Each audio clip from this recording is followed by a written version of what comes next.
go in and you direct them. And Good evening, everyone. Welcome to the meeting of the Lebanon Utility Service Board for the 9th of August, 2023. Let the record show that all board members are present tonight and that a working session was conducted prior. Please rise for the Pledge of Allegiance. Pledge allegiance to the flag of the United States of America and to the republic for which it stands, one nation, under God, indivisible, with liberty and justice for all. All right, we like to start every meeting with opportunity for public comment. Don't see anyone from the public here for a comment tonight at the moment, so we'll ask again at the end of the meeting. First action item tonight is the approval of our minutes from the July 26th, 2023 meeting. Everyone had a chance to review those minutes, and are there any questions or corrections? Not, I'd entertain a motion. I make a motion we approve the minutes for July the 26th. Second. Motion made by Bill, seconded by Tim, to approve the minutes from the July 26, 2023 meeting. Any additional discussion? All in favor signify by saying aye. Aye. Any opposed? All right, next item tonight is the RFP advertised for the lift station control panels. Ryan Ottinger is here tonight to discuss this. Hey, Ryan. Good evening.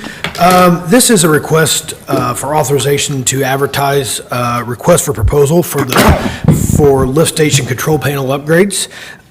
We want to upgrade 6 control panels that are in the system. They have an average life of 24 years old. If you want to think about your phone 24 years ago, it was definitely not in your pocket. And so that's kind of, we have the newest one is 17 years old, and the oldest upgrade would be 31 years old. Now, we have upgraded parts and pieces in between then, but this is part of an ongoing, a bigger project in order to basically have cookie cutter control panels to where we have a minimal amount of parts, interchangeable. Any inventory that we have in stock would be interchangeable eventually at every panel. And also for training purposes, we train when we train now, we have to train individual lift stations that haven't been changed out because they have different parts and different operating characteristics. The new ones will basically, when we have a new employee come in, we can train them on one control panel, and in theory, they would be able to operate 90% of the control panels at every facility, and also safety. This has operations that you can take care of, the new ones, without having to open up the panel for everything, which means that you can lower the risk of anything electrical happening out in the field, which is always a benefit. We will send out specs. They're not all 100% the same. Different size lift station control panels have a few different odds and ends technology, so it wouldn't be, we couldn't just send out specs for one and get prices, which is why we're going to do an RFP, and we will list each lift station control panel as a separate project, and then we can get prices for each one and go that route, and then we can determine what would be the best fit for the future and our to adapt to our current system. And so this would just be simply to advertise, and then once we get the advertisements ran according to Indiana code, we would come back to the board with a recommendation, and then take the board could decide where we move on that. We could decide to do all of the panels, we could decide to do none of them, or some sort of a combination in between. So I can take any questions. So if we did all 6, would that complete all the replacements? Would there be any left needing to be replaced? There are some, but those are also some that would be project driven. For instance, Prairie Heights Lift Station, it will be included in the Business Park Lift Station upgrade. So it will still need to be done, but it wouldn't be a part of this, because it's going to be done in coordination with that upgrade. And also Subaru Lift Station is going to need to be redone, but we are adding additional flow to that area with the Justice Center. So we're going to coordinate it in conjunction with their new lift station and their new flow going online, and use that as part of that project too. So we're not going back and doing things more than once. Makes sense. Let's see, I have a report on a job site visit I made a couple of months ago that I think will be relevant to this discussion. Last April 13th, I had the pleasure of observing part of the process to replace the control panel at our Edwards Drive lift station. Jacob Pearl and Chris Chase from our collection crew were on site for part of the process. Collection supervisor Cameron Kearney was on site the entire time with Jason Bridwell, a service technician with BBC Pump and Equipment Company. There was really good communication and cooperation between our employees and BBC. The old control panel had damaged seals that allowed moisture to get in. The old control panel was also designed in such a way that gases and fumes could get into the panel and damage the control mechanisms. The new control panel is designed differently with airtight seals to eliminate these concerns. Before the control panel upgrade, the Edwards Drive lift station relied solely on floats to identify overflow conditions. The floats were susceptible to periodic failures.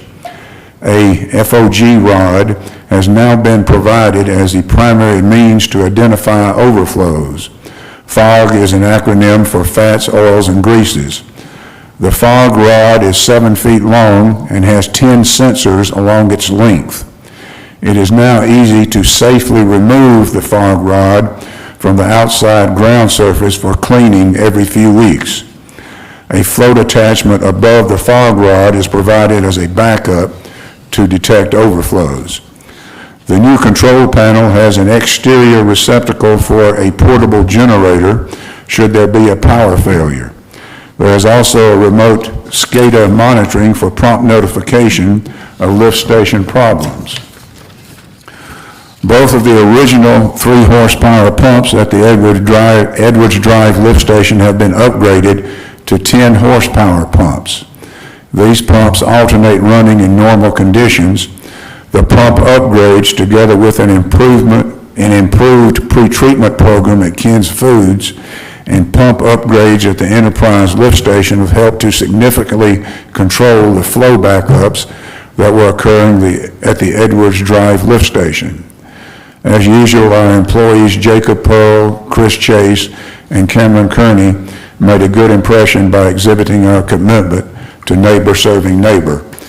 I think my report to me, this report and job site visit I made indicates to me that this control replacement program for our lift stations has a operational and safety benefit, and I'm happy for that reason to support the RFP. Ryan, different question. So we've gone through some upgrades already. So we have the potential for having multiple vendors and multiple different control panels now, even though we're going to get up to 6 right now for other lift stations? Yes, but this would be qualification-based. So, and then also, it would be compatibility-based decisions too. So we have the specs, and we have in those specs, we have basically what we want to see in that panel, and then providers could, the panel would be designed the same, but the different providers could design it and supply those parts, supply the panel, and bid on that with the parts, with the components that we determine need to be in the specs.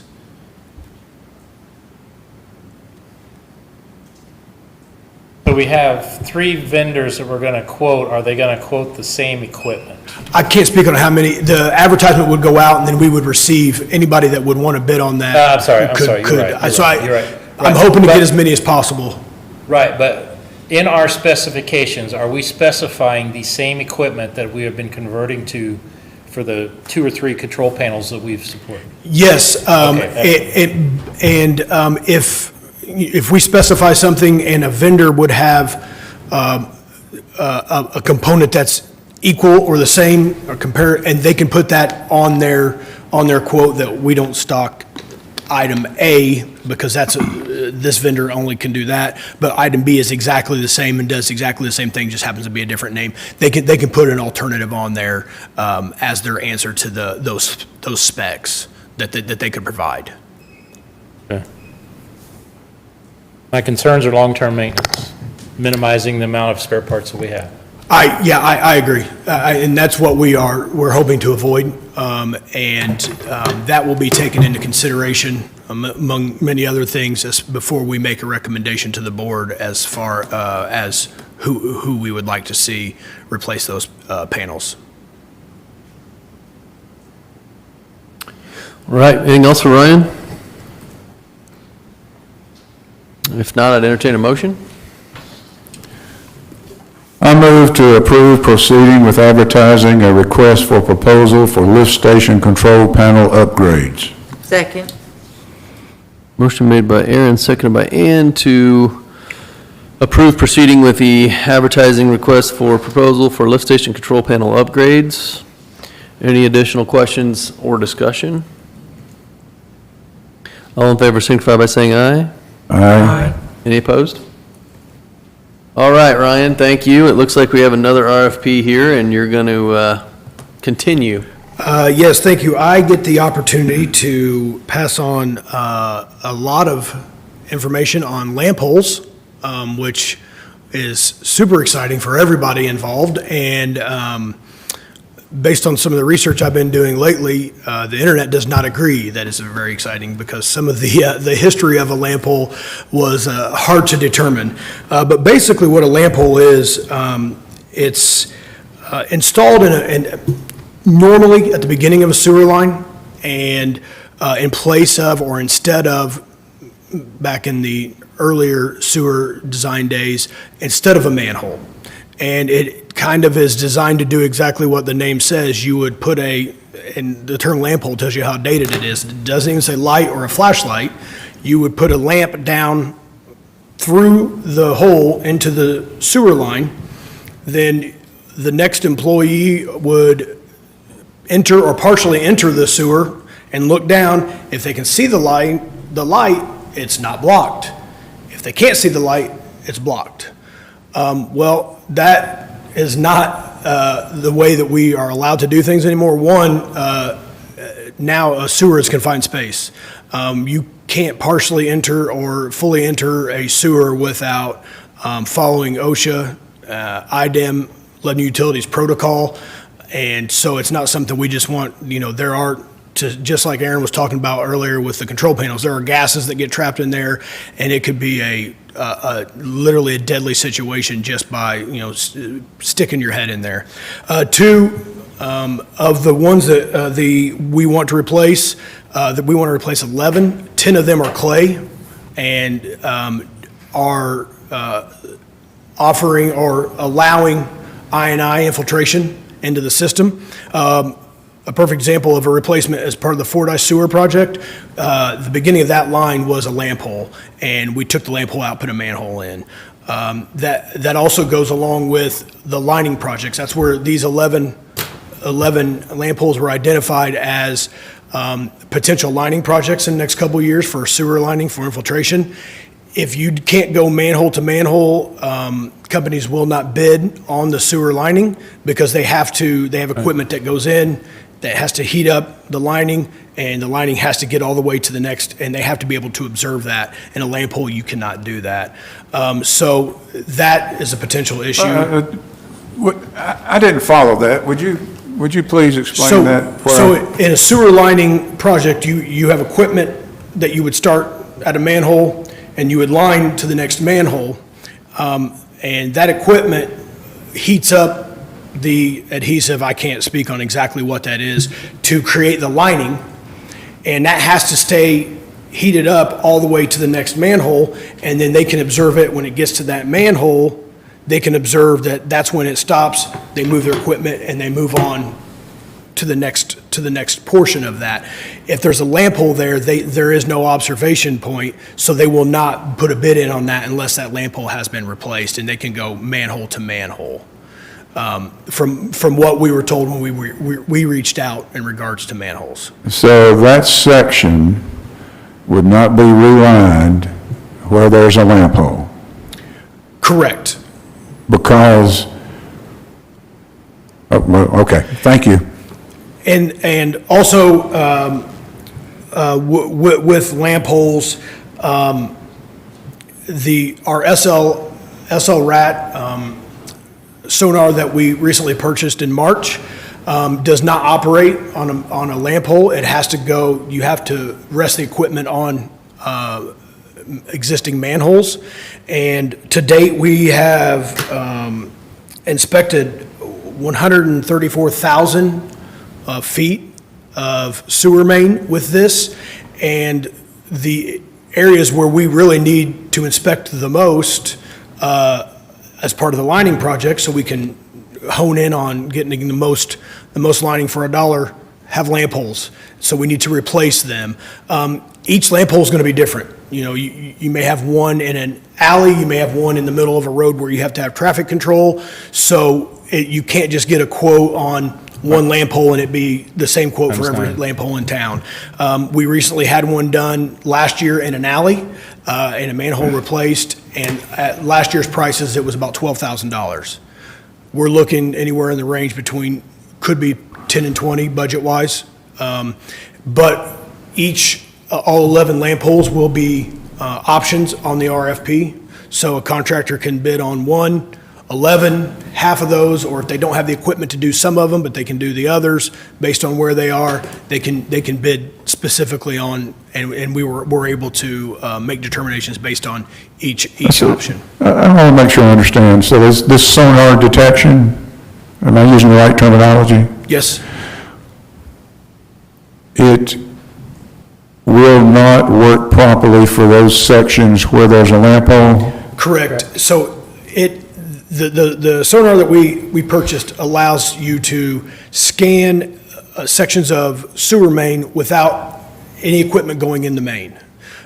So you put a device on, if you remember, the video was probably the most monotonous video next to Ferris Bueller's Day Off that I've ever presented, but you put equipment on one manhole, then you put it on the other, and it takes this is not going to be very technical, the readings, and then it rates those readings based on the flow, whether it's 1 through, I believe it's 1 through 5, 5 being completely wide open, 1 being very critical, and then we could camera it then, but it just saves a lot of time and energy. But we tried to do it on a lamp hole, and it will not read. It needs the open space of a manhole to rest on top of it to be able to read from section to section.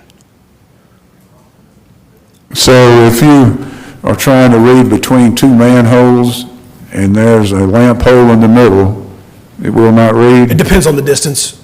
The sonar can only go so many feet. Let's say it goes 500 feet. If your manhole to manhole is 400 feet and you have a lamp hole in the middle, then you can take advantage of it. But on South Street, for example, we have a lamp hole, then we go 500 feet and another lamp hole, and then we go 400 more feet, and that's our first manhole. So we have 900 feet of sewer main that has no manhole access, and that's the beginning of a line. So in order to use the sonar on that, we'd have to replace at least one of those, probably both, and with manholes in order to be able to read that area. Thank you. So this is, once again, I know I got way in the weeds on that, but this is a permission to advertise for an RFP for this, and, try to get as many quotes as we want, or we can here. It's labor intensive, but this is one thing I think that we have potential to get quite a few good prices on for the ratepayers. It's just, if you've got the equipment, and the manpower, this can be done relatively simple. Good information. Ryan, thank you. Any other questions for Ryan? All right, if not, I'll entertain a motion. I move to approve proceeding with advertising a request for proposal for wastewater collections lamp hole replacement. Second. Motion made by Tim, seconded by Bill to proceed with advertising a RFP for the wastewater collection lamp hole replacement. Any additional questions or discussion? All in favor signify by saying aye. Aye. Any opposed? All right, thank you, Ryan. Thanks, Appreciate the everyone. info. Okay, next item is the approval of our claims, payroll, and transfers dated August 9th, 2023. Everyone had a chance to review those items? If not, or if so, any questions? If not, I would entertain a motion to approve those. I move to approve the claims payroll transfers dated August 9th, 2023, in the amount of $1,550,023.56 for claims and payroll, and $7,130,004.25 for transfers. Second. Motion made by Ann, seconded by Bill to approve the claims, payrolls, and transfers dated August 9th, 2023. Any additional questions or discussion? All in favor signify by saying aye. Aye. Any opposed? All right. Next item is any other business tonight that may come to the board. Anyone from the board have anything they'd like to add tonight? Ed, anything additional from you tonight? Nothing additional, no. Thanks. Okay. Also look to our second public comment tonight. I don't see any public comment. Ed, any electronic public comment you're aware of? No electronic public comment. Okay. All right, next meeting looks to be on the 23rd of August at 5 PM. If there is nothing else for the order, I would entertain a motion to adjourn. I make a motion, we adjourn. Second. Motion made by Bill, seconded by Tim. To adjourn, all in favor signify by saying aye. Aye. Aye. Any opposed? All right, we stand adjourned. Thank you, everyone.